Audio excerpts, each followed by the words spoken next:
I did this story a month ago, and I'm going to do it now because there is an update from the woman's perspective, from the wife's perspective. And I'm not going to go through my TikTok and YouTube and find the post. I'm just going to read some of this. Am I the a-hole for kicking my wife out after she punched my mom in the face? He says, my situation went from bad to worse in a matter of a week, and I don't know where else to turn. I needed to know if I was wrong, possibly a validation thing because my life is effing dumb right now. My wife and I have been together for 8 years, and she just gave birth to our first and last baby 2 months ago. Up until that point, up until my wife got pregnant, my mom loved her. I'm not sure what the F is wrong with my mom or why the switch happened, but after my wife got pregnant, my mom started being very clingy to me and started avoiding my wife at all costs. Told everyone she wasn't excited about the pregnancy. I threatened to go no contact with her when my wife was about 7 months along. And after that, she snapped out of it for the most part and stopped being so ignorant. The comments 100% stopped at least, though she's still clingy to me. Okay, they had a dinner party. The mom, his sister, his sister's husband, and his niece came over. The wife stepped out. She had to go take care of the baby. The wife hadn't had a chance to eat. At that particular point in time, his niece, who is 190 pounds, he put that in there, asked for seconds. And the husband said that he didn't make enough food for seconds. So that's where things get a little messy. So the husband sets food aside for his wife, who had went up to take care of the baby. And then he steps out and he goes to have a cigarette. While he's outside, he says he starts to hear yelling. So he goes running in towards the house. He says, when I walked in, my wife and my mom were screaming at each other. Apparently, my mom, who saw me put my wife's food away, gave my niece my wife's portion of food. As I was walking inside, I heard my mom say, looks like you could afford to skip a meal, and slapped my wife's stomach. Right as soon as I get ready to step in, literally fast walking towards them, yelling enough, my wife whines back and punches my mother square in the face and drops her. The whole house went silent outside of my mom crying and holding her face. I tell everyone to get the F out. Immediately everyone leaves and my wife turns toward the counter and leans on it with her hands and face down, eyes closed. I look at my wife and say, you too, leave now. She says, really? She's crying at this point. I say a clip, yep. And she grabs up the baby and she leaves. So that's the man's side of the story. The wife posted this a day ago. My response to my husband's post, am I the a-hole for kicking my wife out after she punched my mom in the face? She says, I'm still grieving at the loss of my marriage, but my friend had notified me that my husband's post that had too many specific details that were hard to ignore. To clarify, this is my first time on Reddit. I read my soon-to-be ex-husband's post and wanted to give my side of the story and include details he didn't provide in his post. For those who hadn't read it, long story short, my husband kicked me out of the house after his mother had physically slapped my stomach in front of him, and I punched her in self-defense. I loved my husband, past tense, I loved my husband dearly, but his lack of action regarding his mother's behavior was extremely disgusting, to say the least. I tolerated his mom's behavior long enough until I couldn't take it anymore, as he had overlooked his mom's behavior over and over again, that I had enough. I was still recovering after giving birth to his child when his mom slapped my stomach, and my husband exaggerated when he said it wasn't a hard slap. The slap itself was hard enough to be heard by everyone in the room. I had lost it at this point when his mother slapped my stomach with a turd-eating smirk that wasn't visible from my husband's point of view. At least that's what my husband had claimed. I had a mental breakdown when my husband told me to leave after kicking everyone out of the house. You should have seen his face when he told me to get out with a straight face and without hesitation. Our baby was crying at this point before I left, and I couldn't do anything but cry that night after I went to stay with my mother. His mother sent me a text mockingly saying, I'm going to file charges against you for assault, you overweight little woman of the night. Now stay the F out of our lives. She ended the text with a smiley face at the end. I was livid and decided I did not want to be associated with his family anymore and serve my husband divorce papers. And as you can guess, he didn't take it well and tried to get me to reconsider. I told him that he overlooked his mother's behavior one too many times, and I was done with him and his inability to establish boundaries with his mother. I recommended setting boundaries, but he didn't think it was necessary. Even after I told him throughout the pregnancy about the nasty names his mother called me when he wasn't around, and he always brushed it off. Even though he did tell his mom to stop, she would continue this behavior after a short pause for a while. Before I left, after handing him divorce papers, he begged me for another chance and told me he cut off contact with his mother permanently. I told him he is sorry now that I handed him divorce papers and that he was too late to act now that I decided I wanted out of the marriage. I told him I loved him so much that he should look at it as a sign that if I didn't, I would have divorced him long ago because he didn't stand up for me multiple times. And I let his mother's snarky comments and behavior slide at my mental expense. I told him he needed help with the trauma because I understand that he is dealing with trauma since he already mentioned my abusive stepdad. But he didn't even realize that his mother hadn't gotten him help for his trauma, that he's still being affected in his adulthood. What I can't understand is why he didn't leave if he needed some space instead of being such a heartless bastard and kicking our child out with me. I've been ignoring his texts and calls ever since, and I'm waiting for a divorce hearing. Something that I wanted to point out is that his mother had attributed to his niece's weight gain since she lives with my husband's sister to save money. I, once again, told my husband about his niece's weight gain, that is concerning that she weighs 190 pounds at such a young age, and she was indeed not that weight before. On the day of the incident, I was making the niece's second portion of food, and then my husband's mother came towards me and snatched the plate out of my hand and said, "I'll do it myself. Let me take care of it." And when I tried to take the plate back, his mother said, "I know what to effing do. You don't know how to properly feed someone as healthy as my grandchild." I was shocked that she thinks that her grandchild's weight was normal for her age. I couldn't take this harassment or abuse any longer, and my breaking point was reached when he kicked me and our child out of the house. Now I need to do what's right for our child because she doesn't need to be in a toxic household where she has to witness the drama going on. My soon-to-be ex-husband wants us to do marriage counseling, to which I have refused to do because I am done with him.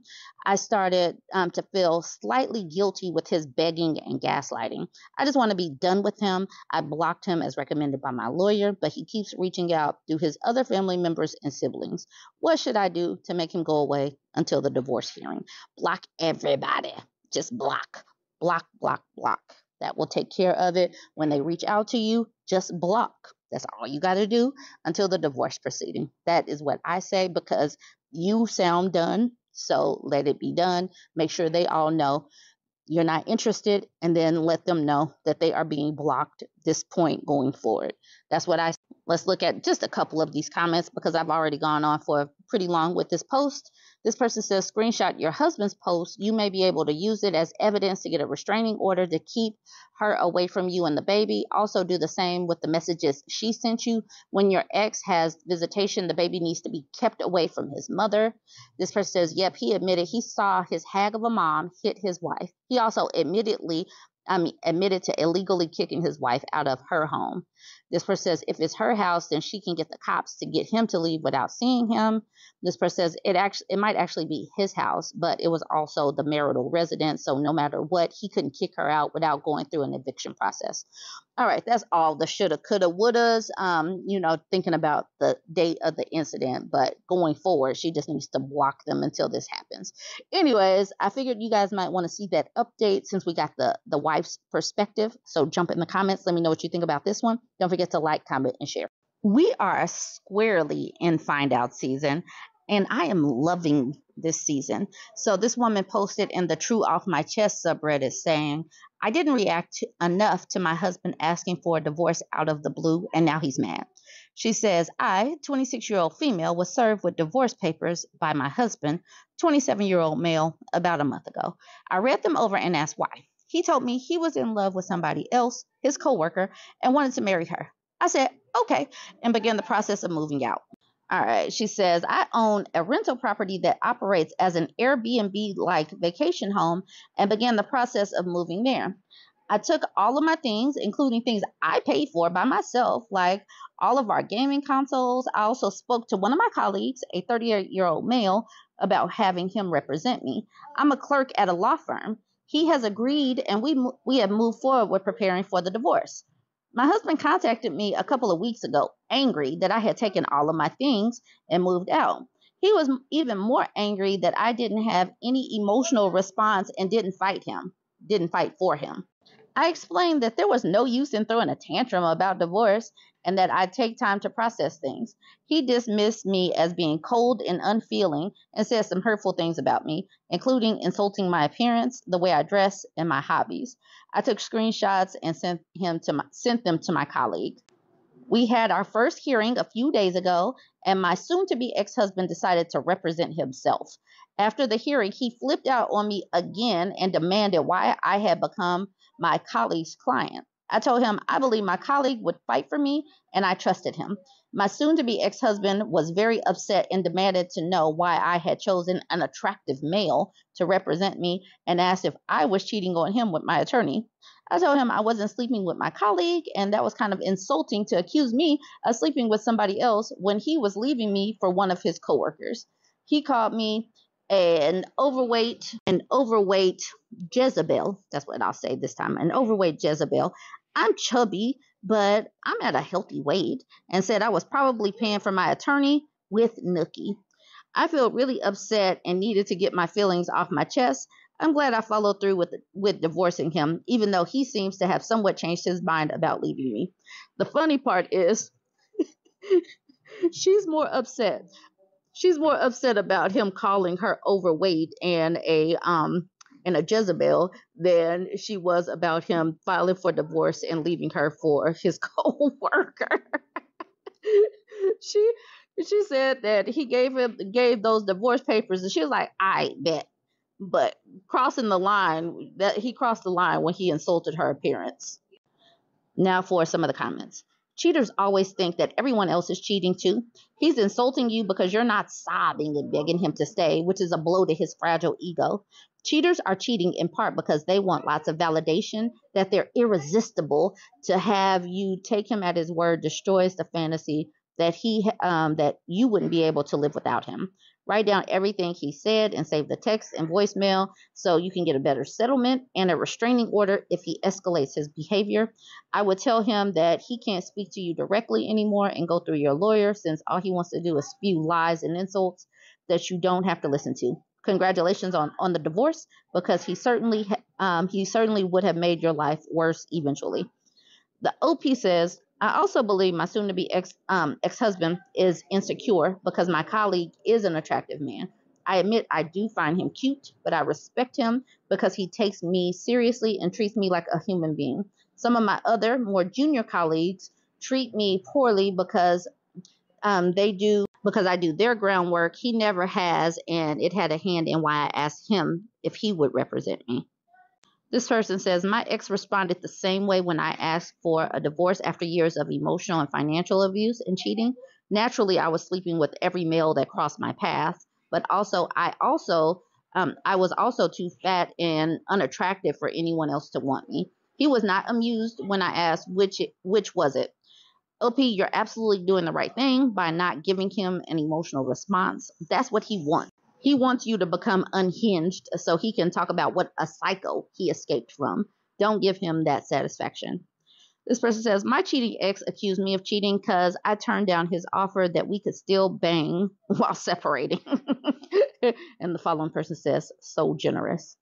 Okay, I'm going to leave that one here. This one was just so satisfying to me. When these people try to walk out, just say, I bet. Good. More of these stories need to end like this. Jump in the comments. Let me know what you think about this one. Don't forget to like, comment, and share. Okay, this one is hilarious to me. This one was sent to me. She found it in the Passport Bros, the PPBros subreddit, and he said he found it on Facebook. This is a discussion post. Liliana, 24, hoping to meet nice people with a good sense of humor. No PPBros. The Passport Bros have ruined their own reputation. They sought out women in these other countries. They're going around wreaking havoc to the point where people are putting that in. Yes. And they can't blame this on anyone but themselves. It's not the women from their home countries. And now maybe they'll do some introspection and recognize that the women in their particular countries might be that way, whatever negative way they have decided because of them and their debauchery. Anyways, I want to look at what some of the PP bros are saying under this post. This person says, you got to understand that there are more than a few bad apples around who travel abroad and straight up lie to girls to get them into bed and then leave. Recently, a girl from Barbados pretty much told me about a PP bro. She refrained from using the term at first, but knew it, who did that to a friend of hers. And as a result, more girls were starting to not date traveling foreigners. I think it's going to become more and more common to see these negative stereotypes coming as a result of those who lie and manipulate to pump a dump abroad. This person says, the good old Western way. We always talk about Western women being shitty, but not the dudes that do the like this and ruin good things for the rest of us. Went from not all men to not all passport bros. These guys who are ruining it were always the reason. This person says the reality is that anytime you make a blanket statement about a gender, someone's going to pop in saying this one's bad and the rest are like that. That's just the way it works, I guess. I won't necessarily call myself a PP bro, but I do travel a lot. And if I ever meet a woman, I make it pretty clear what my intentions are from the go. I think that's the most important thing to do. This person says the problem is that you aren't most people. Most lie about their intentions. They some liars. How they globally getting a bad reputation. This person says, I guess the weird part is that lying isn't even a prerequisite. Whenever I travel, I just tell girls that I'm there visiting, and if they want to have fun while I'm there, that's great. But if not, that's fine. And most are up for it. Obviously, some aren't. But I never had to lie or make promises to go out with a girl, and it's not like I'm a smoking hot dude. I'm pretty average. He continues with, I don't really travel specifically to meet women, but if it happens along the way, then that's fun too. My personal opinion is that one of the reasons guys tend to do better in other countries is you're there with a sort of optimism and fun attitude to explore the area. To put bluntly, if a cute girl flew into my town and wanted to see the sights and was picking up the tab, I'd probably say yes too. This person says, sure, like I said, you're being honest, so it's not a problem. You also don't represent everyone. Most people lie about their intentions. It's great that you've outlined your novel adventures again, but I don't need to hear it for a third time. If you reply, thank you. This person says, you seem nice. He says, I am. Thanks. Someone just always have to ruin it for everyone else. It's like how the private pile is caught with a jelly donut and how the whole platoons is punished for it. A sergeant gets caught sexually harassing a woman, and now the whole unit has to spend all Friday going to SHARP, which is sexual harassment classes. This person says, number one, the women in the West become cautious of men because they have had bad experience with a-holes. Number two, those a-holes that now unsuccessful go to another country and do the same thing they've been doing. Number three, women in the other country become cautious of men because they have had bad experiences with a-holes. Well done, passport bros. It's just a cycle, and they've done it to themselves, and I'm tickled pink. Anyways, jump in the conversation. Let me know what you think about this one. Don't forget to like, comment, and share.